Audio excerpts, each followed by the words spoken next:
Okay, guys, so let's just start a little bit. Just if you can give a brief intro about yourselves. I'm just gonna give 30 seconds just so you repeat what I do, right? So we don't get lost. So as I mentioned, I started a global community called GSD. And what we do is we connect tech communities across the planet. We started in New York and in San Francisco first to connect the communities there with Latin America. So I'm from there, right? I'm from North America. Grew up between Mexico and the US. And so we've been connecting basically most tech communities across the world with a purpose to, build bridges between countries and make people collaborate. So that's GSD, and we've done events in Manila for sure. You can go next. Hello. Can you hear me? Close. All right. My name is Kevon. I run Toasty AI. So we are a tech company from Hong Kong. So what Toasty is about is our mission is to connect people. So we build this connection matchmaking platform for conferences and events so people can get on, connect before the event, during the event, and even after the event. So that's what we do. Hi, my name is Judge. I am the Chief of Strategy at Edukasyon. We are a Philippine-based youth platform that aims to help students throughout their education career path. And we aim to do this by connecting them to different opportunities for education, be it schools to apply for, scholarships, online education opportunities, and even offline education opportunities. Yeah.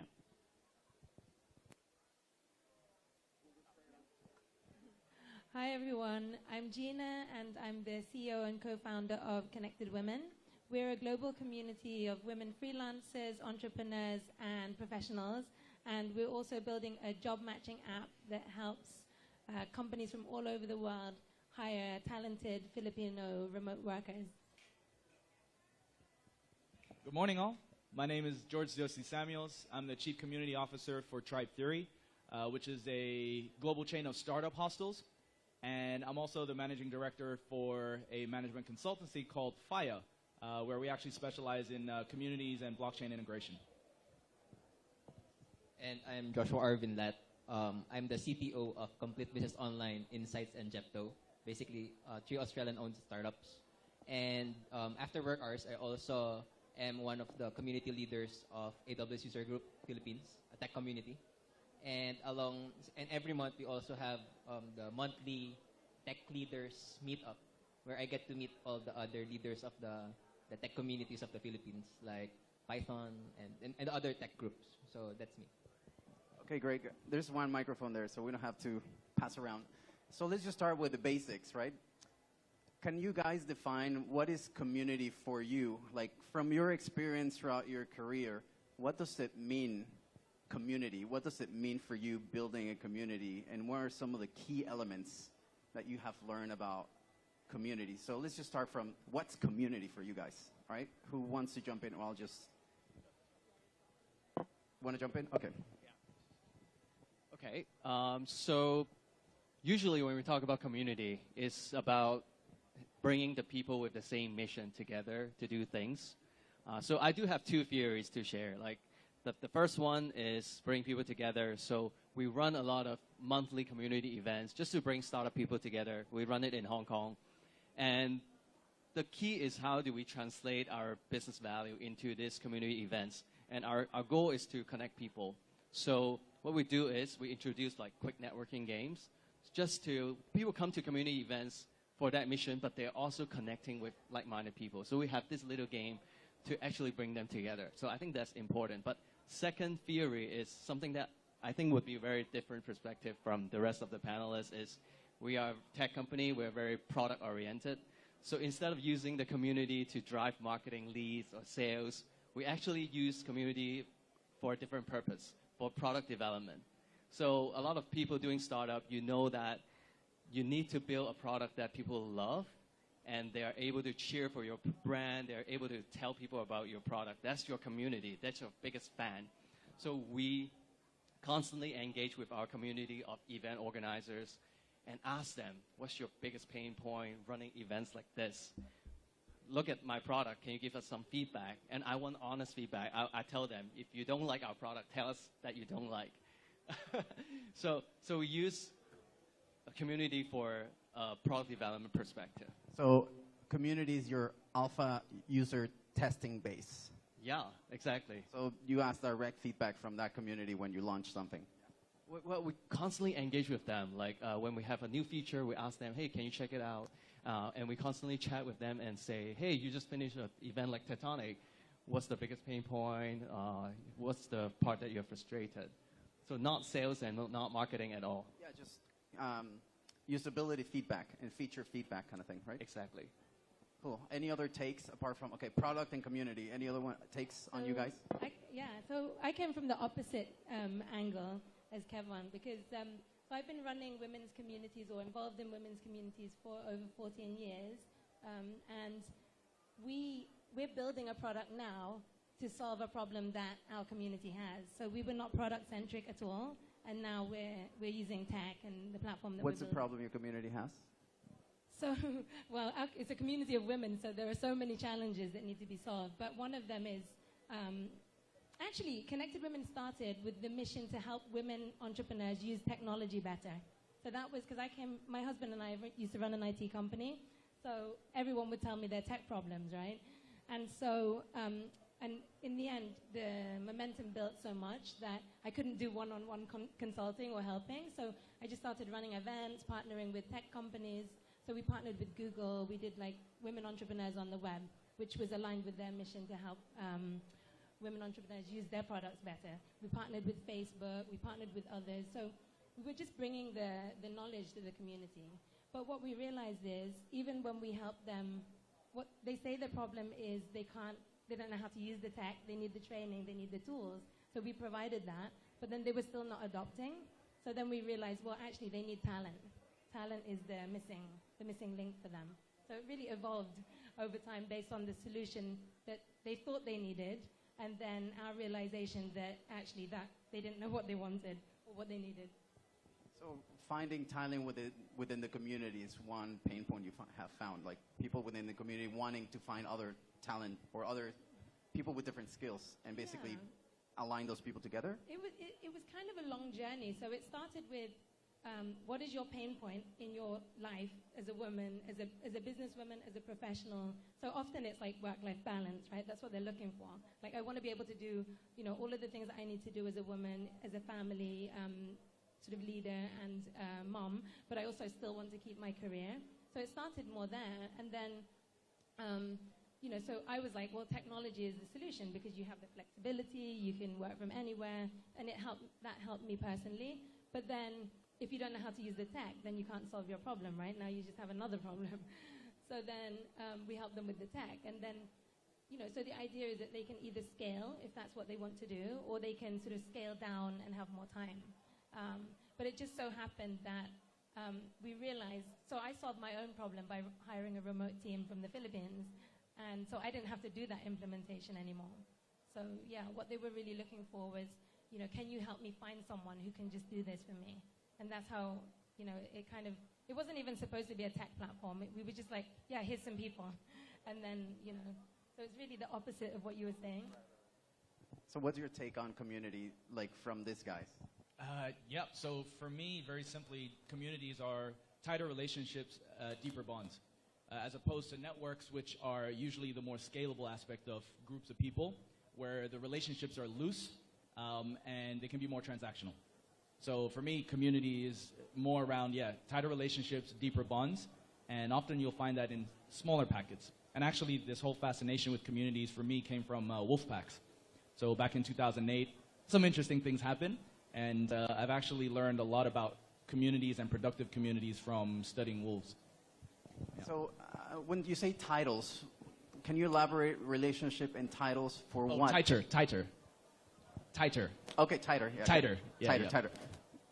Can you elaborate, like, what's the mission? What's the purpose for all these people to have this tighter relationships? Well, that could be anything, and it depends as a business as well. I think we were talking before about how most people are used to communities in the civic sense, right? Like local neighborhoods, churches, like religious groups, etc. And actually, there's a lot of fundamentals there that are really important.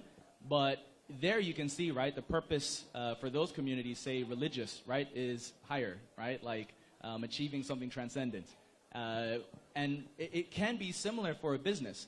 You'll notice that the strongest communities have some sort of higher purpose that binds them together over a, I don't know, really not meaningless, but like a transactional objective, right? The strongest communities will do crazy things like, you know, send you merchandise for your own brand when you haven't even paid for it, all right? That's where I usually see communities actually formed versus just a network, and that gets confused a lot for a lot of people. All right, let me get some feedback from the audience in terms of, I want to ask you guys about community stuff. Who here goes to like mass? Okay. Who goes to like, you know, meetup.com? Who goes to like meetup.com gatherings? Okay. Any other events? Who goes to like an event once a week to just meet random people?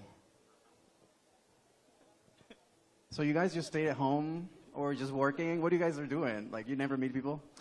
Okay, interesting. So who works, who actually is involved like a team community sports group? Anybody? Okay, so we have some sports, we have a little bit of church, we have like some meetup. Yeah. So what's interesting, well, it's interesting because the whole idea of community, like the old-fashioned communities, right? It's like church stuff and like family, right? You know, family is a big thing in Asia. But the question is now let's talk about mission, you know? So what do you think in this day and age that, you know, we have hyper-connectivity online and people are having messaging, you know, instantly and can meet for dating and can meet for languaging, for language exchange. What do you think the mission of communities will evolve considering we have, you know, powerful networks online? So if you can elaborate a little bit about what do you think will be a successful community and what that mission would look like in you know, overall sense? Yeah. So I'll share my story. So that's actually a good question.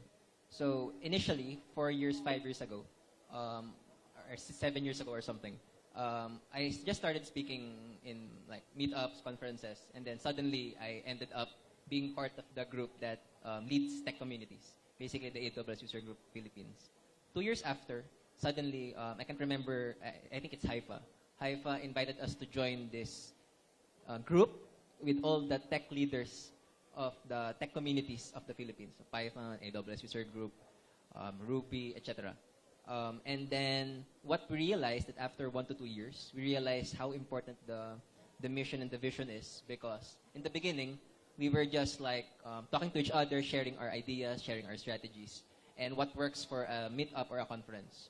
After 1 year, we decided to have one common mission, which is to improve the competency level of the tech community of the Philippines, because a lot of people naturally join tech meetups and conferences, but the usual tendency there is if there's no synergy and there's no overall game plan, long-term game plan to the tech world, basically you're just teaching the basic stuff when in fact the community could have probably absorbed the new concepts now that we can now start discussing the more important concepts or more technical concepts. One example of this would be 3 years or 4 years ago. We just started with basic concepts like programming, what's AWS S3 or something.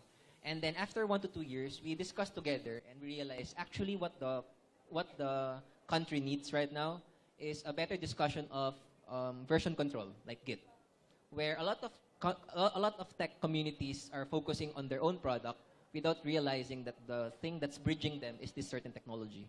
And the tech community leaders discuss, actually we should have a tech caravan where we go to different parts of the country, because we realize that Manila already has a lot of tech professionals, and then what's being left out are the people from Visayas and Mindanao. So we had initiatives every year where we go to Mindanao or Visayas or in northern parts of Luzon, where we teach people for free. And we do that because we realize that Philippines is not just Manila. Philippines is the entire country. And Philippines is probably behind by a couple of years. And it's our mission together, the ones who know that Philippines is behind, that we are the ones who should be responsible on giving everyone this opportunity by giving them the information they need. Because, so let me see if I understand what you mean. So how do you actually help them? Just How do you make the community more efficient? You said how? Just teaching them how to use GitHub? No. Or teaching them specific tools? Or So the first step is to identify the weaknesses of the community as a whole. so tell us a few weaknesses you have found. Yeah, so basically, one, there's no synergy in terms of what the community is discussing. So what we did there is we had a tech community calendar. So that's the first one, so that when there are 2 meetups or 2 events, as much as possible, they don't conflict. It's a very basic one, but that's one. The second one would be the topics being discussed. So the example was just Git or GitHub, but basically that's we discussed the major blind spots on what's being discussed. Let's say that one of the things that one of the topics that Philippines is behind is, let's say, AI and machine learning. So you identify. So you want to identify kind of areas, weakness of knowledge points that are kind of weak, and Yes. address those. Yes. So once you have identified the topic or the key weakness, that's when we start having an agenda that, where do we look for resource speakers? Where do we look for subject matter experts to help you deal with that? And then suddenly, after a couple of months, even the tech conferences, the major ones like this one, have those topics put in place, because when people start joining these conferences, at least they're starting to appreciate this more, because they cannot use that in their businesses if they don't even know what it is. Okay, cool. Let me get his comments, because this guy's been very, very quiet. So can you tell us a little bit about, your take quickly on community? And for the audience, what should they do if, it's just them and a group of friends and they want to start a community? What do you think are good steps for these guys to kickstart a community or join a community? Yeah, sure. Actually, that's a good question it's a good question for us, because based on our experience on trying to build an online community, initially our thoughts about trying to connect people, trying to connect students to different educational opportunities, it really is to what you raised earlier, is a network, right? Connecting people with different with the same interests, aligned with different things, right? So, but how does it then become an actual community? For us, our experience in starting off is to actually just do it on the ground, just starting, doing an event and getting together with friends, or getting together with who you want to be part of the community, and just figuring things out from there. Because for us, we from our experience, we started first with a tech platform, but it was a little bit difficult to then get that to scale, to get students to use it. Edukasyon, you guys, who does not know Edukasyon? Everybody, who knows Edukasyon?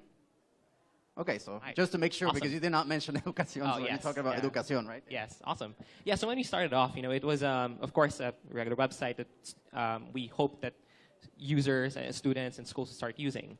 But difficulty with starting something immediately online without, doing rigorous marketing campaign is you have to convince them what the benefit of the product would be. And for us, our experience is there's nothing that there's nothing that defeats, a physical interaction to sort of understand what the pain points are. And I think some of the other panels were alluding to that as well when they started off doing events, when starting off on the ground, just to sort of understand what are the pain points of the community and how do we then integrate that into the product. So I guess from our experience, when we started off in around 2015, it was just a platform. 2017, we ran a series of events. So you started basic tech platform, right? Yes. And then you started building your own community? Yes. So we started doing events in around 2017. First one huge event, and then we realized, okay, actually getting successful, doing multiple events after that, because we realized the value of, just bringing the platform that we have to people on the ground to understand what their pain points are. Ultimately helping migrate them to use the platform and to learn a little bit more about their pain points to improve the platform as well. So I think that's how, that's generally been our experience, not just purely offline communities, not just purely online, but actually utilizing both to inform how we make the online product. Because online really is just an opportunity for us to scale it, right? But what you want to scale, you want to figure out first. You want to see first how that works on a physical interaction level. Once you understand what the interactions are, then it becomes a little bit easier to scale it to the online side of the product. So really that's been our experience. So I guess my advice for people starting off would be to just do it on the ground. Meet up with some friends and see how it is. And then start thinking about the product after that. Yeah. Okay, guys, so we need to, we have some more minutes left, and I would like to engage with you guys. And please do not be shy. Come on, you can do it. I know it's hard to ask the first question, but I'm sure you can do it. Just think something on the fly, some comments, because I have some questions here that I could address, right? But I would like to ask the brave person to just ask a question. So who has a question? Anybody? Anybody? Yeah, right here. Where? You? Yeah. You with the camera? Okay. I was just confused because you were holding a camera. It's like, you filming or question? Okay.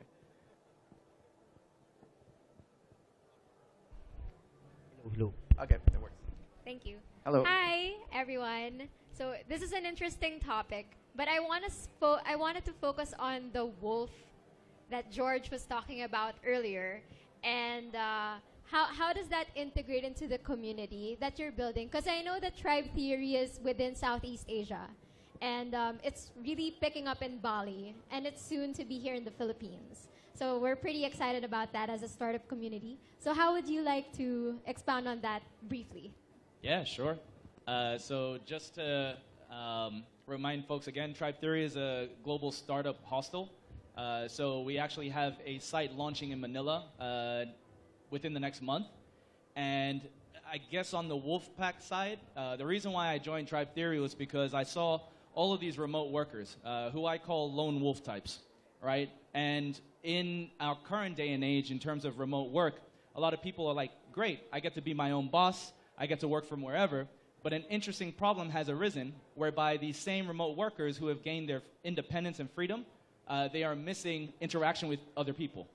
And so now you got these remote workers who are looking to congregate together, but they don't know how to actually work well as remote people. And I learned from Wolfpacks some very basic things. Things like rhythm and timing, things like rituals, things like balancing hierarchy when you're hunting. So that could be in work mode, but then Hunting? Hunting. Hunting for what? It could be a goal or objective. It doesn't have to be, like You food. can Yeah, hunt right. boys and girls also? I guess it could be that as well. But there are those things, and you can also on the other side, what a lot of people don't know is that with Wolfpacks, people thought that it was all about hierarchy, but Wolfpacks actually they mix in between a hierarchy and a flat structure. So it's only when they are hunting that they go into a hierarchy. When they're not hunting, the structure can break apart. So if you look throughout history, actually there are a lot of civilizations that were built off of the observation of wolves. The Roman Empire, the Mongol Empire, all of these civilizations, even the Turkish, the Ottomans. And so that just became very fascinating for me. And I think in your own culture, there might be animals as well that you might relate to. In Filipino culture, I'm not sure. What would be the equivalent, right, of that type of structure? But I use this a lot because I personally, when it comes to communities, I think we've gotten so caught up in the shiny, the new, the tech, and I think nature still has all the answers. And so when it comes to communities like Tribe Theory, where I'm actually looking at how can these sites in each city have their own sort of pack feel, right, where they can be productive because they need to be as startup hostels, but at the same time be social, which wolves are known to be as well. Awesome. I like the, be tribal, Yeah. be raw, Tribe, right? be human, not Yep. just techie, right? Correct. Just basic human principles of like face-to-face, let's have some music, let's do some Correct. rituals. Correct. The old good stuff, but now we're turning like into virtual entities, right? So we're coming forgetting how to back. talk to one another. Sorry, I have a question. Yeah. Sorry. What's an example of a ritual? What's an example of a ritual? Instagram takeovers every Thursday, right? For a team, you could have maybe a pitch Friday, right? Like I'm talking about within a co-working space or a hostel. You can set a rhythm because people are creatures of habit. When you break the habit, it's great for a bit, but then you actually start to crave the ritual again. And wolves actually teach freedom comes through self-discipline, right? True Love freedom that. comes from that. I love that. Okay, so we have a few more minutes left. I have one actually repeated questions here. and I think it's very important because you just touched on so many different topics, but one key element is community engagement, right? So we talk, I think, rituals will be one way to engage community, right? Getting user feedback, right, will be another way to engage community, right? You're building something online, talk to your real users, and pivot back to do something on your product. So that's a second way of community engagement. Strong mission, community engagement. Any other one you guys think to augment community engagement and community engagement, increase engagement, retention? Another point that we have not touched on. I think one of the things that we were talking about earlier was sort of transitioning your group of people that are congregating, whether it's on your app or whether it's, a network. So I came from networking communities, like running business networking communities in towns. So that was how you got business as a small business, and before Facebook groups and everything else, right? And I didn't even know that these groups existed. My husband and I were running a small IT company. Someone phoned me up. We were brand new. We'd literally just got an office and a phone and a desk, and we didn't have any customers really. And someone phoned me and said, we'd like to invite you to be part of a businesswomen's community. So my first thought was, they think I'm a businesswoman. I felt like a complete imposter. I was like, okay. And then I felt like I was infiltrating a place that I wasn't supposed to be in. But when I got there, I was completely amazed because there were other women who were either, even newer to business than me, and I felt like I knew something, and there were women who had been in business for years, and it was very diverse, and so I got a lot out of it, and I was part of that community for many years. I brought it to Singapore, actually, from the UK, and ran it there for 6 years.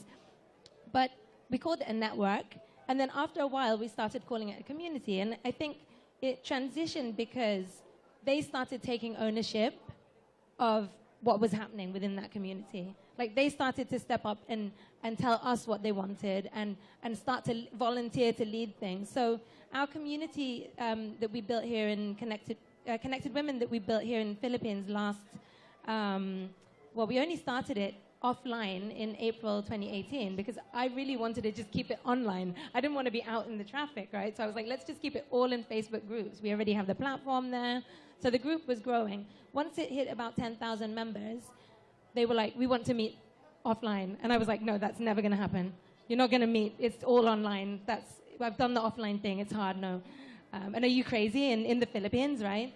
And but they kept asking over and over again to meet. So I said, okay, you guys meet. Here's one page of how you can do it. Go do this. So we started. So basically what you're saying is let your community evolve. Let your community get the feedback. Let them self-organize. It's a bit scary. Don't be too controlling about it, right? I wanted to control it. I really did. I was like, okay, so seven cities launched that first meetup. And then just 2 weeks ago, we had 49 cities all over the world. That's cool. Running. That's cool. Yeah, so it's like communities are like a self-organism evolving and you gotta let it going go. to different, I guess the other key element, create it and also don't be controlling. Listen to the feedback, introduce it, and then just let this organism evolve, right, throughout time. Okay, so their time is up, unfortunately. We can just keep going. Time is up. Sorry, guys. Yeah, I know you had one key. Okay. So, guys, it was so much fun doing this. I'd love to do it again. Another topic on community. And, yeah, we'll be around. So if you have more questions, just ping us. And thank you so much, guys. And I'll see you around, okay? Thank you. Thank you. Thank you very much to all our panelists. Once again, we would like to acknowledge all our panelists.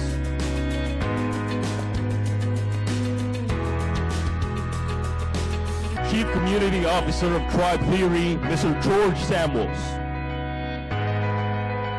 Chief Executive Officer of Connected Women, Gina Romero. CTO, Complete Business Online, Joshua Arvin Lab. Chief Executive Officer of Toasty AI, Kevon Chuang.